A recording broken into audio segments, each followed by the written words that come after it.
নমস্কার, আপনাদের সাথে কথা বলছি আমি তনুশ্রী আমেরিকা টেক্সাস থেকে। আশা করি সবাই ভালো আছেন। আমার খিদে পাইছে। খিদে পাইছে অনেক? হ্যাঁ। ওকে। দাদাকে মারে না, আদর করতে হয়। আদর করে দাও দাদাকে। হ্যাঁ, দাদাকে আদর করে দাও। হ্যাঁ, আদর।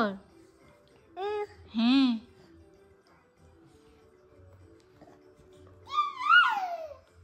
ছেলের স্কুল রেগুলার ছুটি হয় 3:30টায়, কিন্তু বৃহস্পতিবার ওর আফটার স্কুল প্র্যাকটিস থাকে, তখন আবার ওকে 5টার দিকে পিক করতে হয়, 4:50-এ পিক করতে হয়। তো বাসায় আসতে আসতে তো একটু সময় লেগে যায়। সেদিন তার প্রচণ্ড খিদে পেয়ে গিয়েছিল, গাড়িতে উঠতে উঠতে বলছিল। তো স্কুল থেকে আসার পর বোন ভাইয়ের পিছনেই লেগে থাকে, সারাক্ষণ তার আশেপাশেই থাকবে। আর এটা হচ্ছে গিয়ে পরের দিন ছেলেকে স্কুলে দিয়ে আসার পথে আমি আবার একটু বাজার করতে গিয়েছিলাম। কোথায় আছে? আমি এখানে কিছু ওয়ান টাইম প্লেট নিচ্ছি, তার কারণ হচ্ছে ওয়ান টাইম প্লেট তো ঘরে আমাদের এমনিতেই রাখতে হয়। যখন কোনো গেট টুগেদার করি তখন আমরা ওয়ান টাইম প্লেটটাই ইউজ করি। এটাই ইজি, ধোয়ার ঝামেলা নেই, যেহেতু এখানে হেল্পিং হ্যান্ড নেই, নিজেকেই সব কিছু করতে হয়, রান্নাবান্না, ধোয়া, বাটা, কাটা সব কিছু। তো আমাদের আবার ইফতার পার্টি করব, মানে আমরা যত হিন্দু আছি এই আশেপাশে কয়েকজন মিলে আমরা ইফতার করব। এক একজন এক একটা রান্না করে নিয়ে আসবে। আমি অবশ্য রান্নার কোনো দায়িত্ব এবার নিইনি, যেহেতু ছেলে মেয়ের বাবা এখানে নেই, সব কিছু আমাকে একা ম্যানেজ করতে হচ্ছে। সেই জন্য রান্না করাটা, অন্য কিছু রান্না করা যায়, কিন্তু ভাজা পোড়াটা তো আসলে আগে থেকে রেডি করে রাখা যায় না, তৎক্ষণাতেই করে নিয়ে যেতে হবে, যেটা আমার জন্য এখন খুবই ডিফিকাল্ট হবে। সেই জন্য আমি রান্নার কোনো দায়িত্ব নিইনি, আমি প্লেট নিব, মুড়ি নিব। পরদিন শনিবার ছেলের একটা কম্পিটিশান ছিল, যত এলিমেন্টারি স্কুল আছে এই স্কুল ডিস্ট্রিক্টে তাদের মধ্যে একটা কম্পিটিশান। তো সেখানে আমি সকাল 8টার মধ্যে তাকে পৌঁছে দিয়েছি। আবার যখন কম্পিটিশন শেষ হবে অ্যাওয়ার্ড সেরেমনির সময় তাকে আমি আনতে যাব। From Regina Ridheimen Das. Ridheimen Das.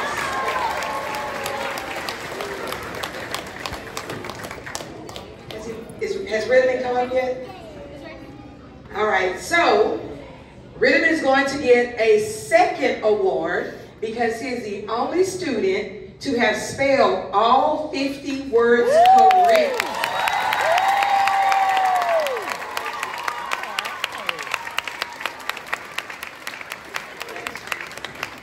All right, let's give a hand to our 4th grade spellers.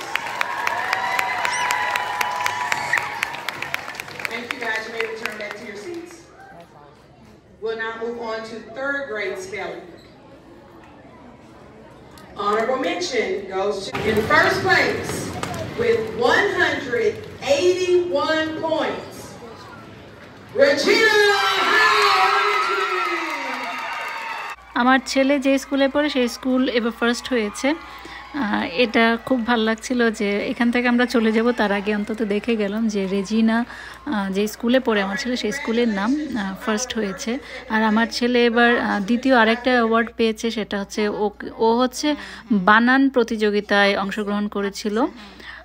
তো সে 50টা বানান লিখতে দিয়েছিল সবাইকে, এর মধ্যে সে একটাও ভুল করেনি, সেজন্য সে দ্বিতীয় একটা অ্যাওয়ার্ড পেয়েছে। আর প্রথম অ্যাওয়ার্ডটা হয়েছে সুপেরিয়র, মানে এখানে ফার্স্ট, সেকেন্ড, থার্ড এভাবে হয়নি, কম্পিটিটরদেরকে অনারেবল মানে সান্ত্বনা পুরস্কার, গুড, তারপর এক্সিলেন্ট, সুপেরিয়র। সুপেরিয়র হচ্ছে একবারে হায়েস্টটা, সুপেরিয়রের পরে এক্সিলেন্ট, এক্সিলেন্টের পরে গুড, গুডের পরে অনারেবল।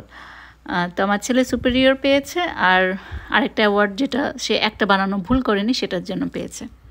ছেলেকে স্কুল থেকে নিয়ে এসে মেয়েকে স্নান করালাম, খাওয়ালাম, ঘুম পাড়ালাম। আর বিকালবেলা আমি পাশে এক দাদা বৌদির বাসায় যাব, তার আগে ভাবলাম পরদিন আবার ঘাস কাটার লোক আসবে, ঘাসগুলো বড় হয়ে গিয়েছে, যেহেতু ছেলেমেয়ের বাবা এখানে নেই তো ঘাস কাটা হচ্ছে না, ঘাসগুলো অনেক বড় হয়েছে, যেটার কারণে হয়তো বা আমরা নোটিস খেয়ে যেতে পারি, কারণ যার যা বাড়ির সামনের ঘাস যদি কাটা না থাকে, যদি অনেক বড় হয়ে যায় দেখতে তো ভালো দেখায় না, তো সেটা আবার মনিটর করা হয়। আমরা যেই হাউজিং এরিয়াতে আছি সেখান থেকে বা মনিটর করা হয়। যদি কারো বাসার সামনেটা অপরিষ্কার থাকে, এরকম ঘাস অনেক বড় হয়ে আছে, তাহলে তারা আবার নোটিশ দেয়। আবার অনেক সময় সেটার জন্য জরিমানাও দিতে হয় যদি প্রথম নোটিশে কাজ না হয়। তো সেটার জন্য ঘাস কাটানো হবে। তো ঘাস কাটার লোক দিয়ে এবার ঘাস কাটাবো। তো এ যত টব আছে বা সামনে যা যা আছে আমি সেগুলোকে সরিয়ে রাখছি যেন ঘাস কাটার লোক এসে এগুলো তাকে সরাতে না হয় বা ওই সময় যেন আমাকে সরিয়ে দিতে না হয়, সেজন্য এসে সরাসরি ঘাস কাটা শুরু করে দিতে পারে। তো আগের দিনেই আমি এই কাজটা করে রাখছিলাম। যার যার বাড়ির সামনা পরিষ্কার করে রাখার দায়িত্ব তার, আর সেটা যদি কেউ প্রপারলি মেনটেন না করে তাহলে সেটার জন্য আইন আছে। আমার মনে হয় আমাদের দেশেও এরকমটা করা উচিত। তাহলে অন্তত বাড়ির ভিতর যার যেরকমই থাকুক, বাড়ির সামনাটা অন্তত পরিষ্কার থাকবে। তো আমি এখানে পরের দিন মন্দিরে নিয়ে যাব ছেলেকে। এখানে প্রতি রবিবার আমার ছেলেকে মন্দিরে পাঠায়। আমাদের বাসার কাছে একটা মন্দির আছে, তো সেই মন্দিরে আবার প্রতি রবিবার ধর্মীয় ক্লাস হয় সকাল 10টা থেকে 12টা পর্যন্ত, এবং 12টার পরে মানে ক্লাসের পরে ওদেরকে লাঞ্চ খেতে দেয়। এখন ওখানে যে বাচ্চারা যায় তাদের প্যারেন্টসরা এক এক দিন এক একটা রান্না করে নিয়ে যায়। আমি আজকে আমার রান্নার দায়িত্ব, মানে আমি আবার সবগুলো আইটেম আমি নিয়ে যাব না, আমি একটা আইটেম নিয়ে যাব, কারণ ওখানে ছোটদের ক্লাসও হয় আবার বড়দের ক্লাসও হয়। আমার মাসে একবার করে পড়ে বা 3 সপ্তাহে একবার করে পড়ে, আমি এতটা লক্ষ্য করিনি। তো সেটা আবার আগে থেকে জানিয়ে দিতে হয়। মন্দির থেকে জানায় যে কামিং সানডেতে তোমাকে রান্না করে নিয়ে আসতে হবে, তুমি কি নিয়ে আসবে। তো ওদের আইটেম দেওয়া আছে, এর মধ্যে থেকে যে কোনো একটা পিক করতে হবে, বা আমি আমার পছন্দ মতোও নিতে পারবো, সমস্যা নেই। তো আমি এবার বলেছিলাম আলু মটরের সবজি নিয়ে যাব, তো আমি সেটাই রান্না করছি। আবার মন্দিরটা বাঙালি মন্দির না, মনে হয় গুজরাটি মন্দির। তো আমাদের রান্না তো তাদের কাছে এতটা পরিচিত না। তো ইন্ডিয়ানরা যেসব খাবার খায়, নিরামিষ অবশ্যই হতে হবে, সেসব থেকেই আমি একটা আইটেম চুজ করি। হ্যাঁ, ও পটেটো দিয়ে খেলবে। যাও তুমি যাও। রোজমেরি মামা যায় না, এখানে আসো। রোজমেরি এই যে ব্যাগে আলু বড় বাজার করে নিয়ে আসো, বাজার করে নিয়ে আসো। এবার বাজার থেকে আলু আনার পরে আলু যেখানে রাখি সাধারণত আমি সেখানে অল্প কয়েকটা রেখে বাকি সবগুলো এই বাকেটের মধ্যে রেখেছি, কারণ আমার মেয়ে আলু দিয়ে খেলে, ব্যাগের মধ্যে ভরে আবার ব্যাগ থেকে বের করে বলের মতো করে আলু দিয়ে খেলে। তো এটা নিয়ে এসে ভিজে থাকে, আমি আমার মতো কাজ করি। প্রতি রবিবার মন্দিরে ছেলেকে পাঠাই, কারণ হচ্ছে আমরা তো যখন দেশে ছিলাম ধর্ম একটা সাবজেক্টেই ছিল, আমরা পড়েছি, ধর্মীয় গল্প পড়েছি, শ্লোক পড়েছি, সব কিছুই পড়েছি, সেটার উপর পরীক্ষা দিয়েছি। কিন্তু এইখানে তো আর একাডেমিক্যালি এটা পড়ানো হয় না, এটা স্বাভাবিক ভিন দেশে। আর বাসায় আমরা যতই আলোচনা করি ওই রকমভাবে আলোচনাটা হয় না। তো যেহেতু এখানে সুযোগ আছে, মন্দিরটা কাছে আছে, সেজন্যই তাকে প্রতি সপ্তাহে রবিবারে পাঠাই। সে ওখানে গিয়ে অনেক কিছু জানছে, শিখছে। আর আমি ঘরে অল্প স্বল্প শ্লোক তাকে আমি অনেক আগে থেকেই শিখিয়ে রেখেছি। সে প্রতিদিন রাতের বেলা ঘুমাতে যাওয়ার আগে সে ওই শ্লোকগুলো বলে। আর মন্দিরে গীতা পাঠ শেখানো হচ্ছে। আমার ছেলে কিন্তু অনেক সুন্দর করে গীতা পাঠ করতে পারে সুর করে। আমি অনেক সতর্কভাবে কাজ করছি, কারণ একটা চুলায় আমি নিরামিষ রান্না করছি, আর একটাতে আমি প্যানকেক বানিয়েছি যেটাতে আমি ডিম দিয়েছি। তো দুটো রান্না কোনোভাবেই যেন টাচ না হয়। যখন আমি প্যানকেক বানাচ্ছি ডিম দিয়ে, সেটাতে টাচ করার পরে হাত ধুয়ে আমি আবার ওই যেটাতে আমি নিরামিষ রান্না করছি সেটাতে ধরছি, কারণ আমার কিছু করার নেই। সাধারণত আমি এভাবে করি না। মন্দিরে যখন নিয়ে যাই তখন আমি টোটালি আলাদাভাবেই করি, তখন ডিম বা মাছ মাংস আশেপাশেও রাখি না। কিন্তু আজকে আমাকে করতে হচ্ছে, কারণ ছেলে মেয়েকে সবাইকে রেডি করে খাইয়ে রেডি করে তারপর নিয়ে যাব, এবং যতক্ষণ ক্লাস চলবে ওখানে মেয়েকে নিয়ে আমি ওখানেই থাকবো। মেয়েকেও খাইয়ে নিয়ে যেতে হবে এবং ওর খাবার সাথে করে নিয়ে যেতে হবে। তো সব কিছু যেহেতু একা হাতে ম্যানেজ করছি, আমাকে এটা বাধ্য হয়ে করতে হচ্ছে। কিন্তু আমি খুব কেয়ারফুল ছিলাম কোনোভাবেই যেন প্যানকেকে হাত দিয়ে আমি নিরামিষ যে রান্নাটা করছি সেটার মধ্যে হাত দিয়ে না দিই।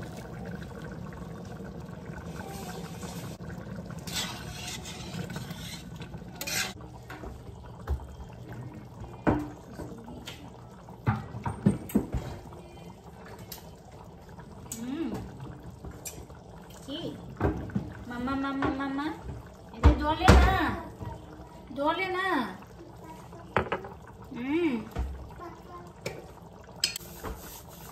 করছো মা?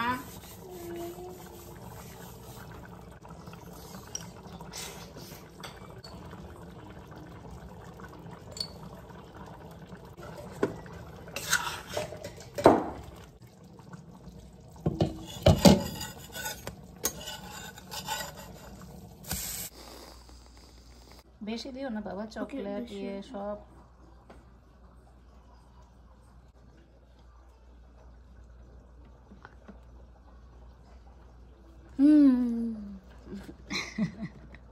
ইয়ামি। আচ্ছা,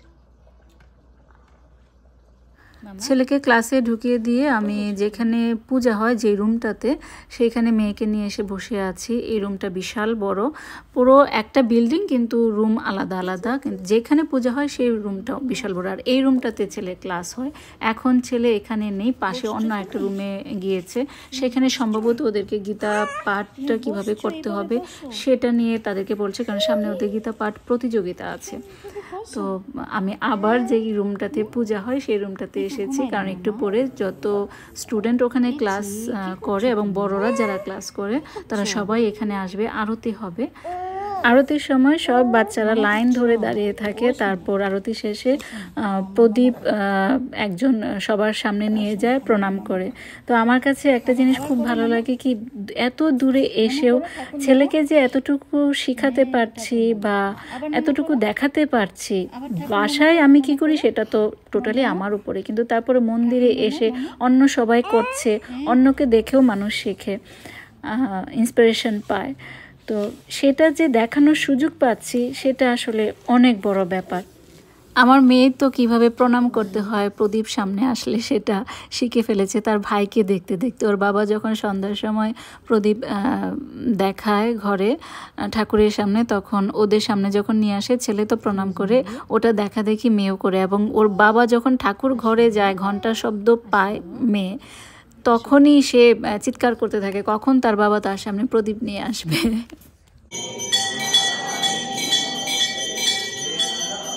লাঞ্চে কিন্তু অনেক কিছু থাকে, কারণ ওখানে বড়রাও তো ক্লাস করতে আসে, কারণ বড়রাও নিয়ে আসে, আবার ছোট যে বাচ্চারা ক্লাস করে তাদের বাবা মারাও নিয়ে আসে। তো কয়েকজনে মিলে নিয়ে আসে, তো অনেক জিনিস থাকে লাঞ্চে, সবই কিন্তু নিরামিষ।